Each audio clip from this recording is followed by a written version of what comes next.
से लोक आज पुणी मो दुकान को आसला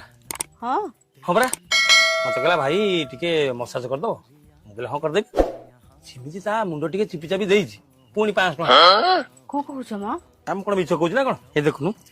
पुणी 500 टका हाँ जे लोकटा करूछ कौन मत लागुछि से गोटा बड़ बेपार कौन करूछि कौन एते टका से उड़ेइबो हय शुणुच जदि से आर थरक आसे आम दुकान को ताको जेमिति हेले घर को नहीं आस कौन तुम किछि बुझुन जदि से आम घर को आसिला ताको मिठा मिठा कथा कहि धरम भाई करदे ताकू कहीं धरम भाई करियो अरे देख लोकटा पाखे केते पैसा केते कुआडे से पैसा उड़ौछि जदि आम ऊपर टिके दया करे कि लक्षे 2 लाख देई देला ताले आटले छातड़ा तो पड़ जिवो एते दिन परे मो गध मुंडरू बुद्धि कौन गध काह कहलो हाय। हाँ गध काह कहलो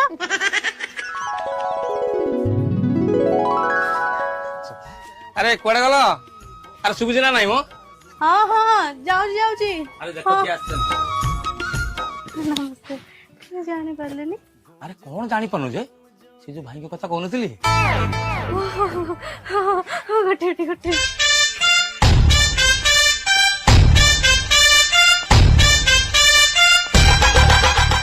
8 दिन ला मोसान लगेजी भाई की कोटे घर को आसन भाई कोटे घर को आसन भाई कोन जगह बसछन ना कोन हां राति पाले केते बिजनेस रे से कुआड कुआड बुलछन ना भाई कहनांती बुझले भाउज भाई जा कहले एकदम ठीक तो कोजी भाई देखाले कहबो से एबी की बिजनेस करछन जे ताकू 500 ताकू 500 हां आ तू कहबो के हां अल्लाह मोर जति मैं पचार देली कौनटा खराब हैला जे सी कौन मोर दियर न बुझले भाउज सब कथा सबुटी कही हुए ना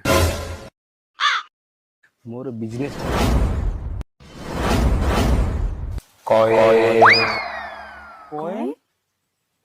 हनुमान पैसा हनुमान पैसा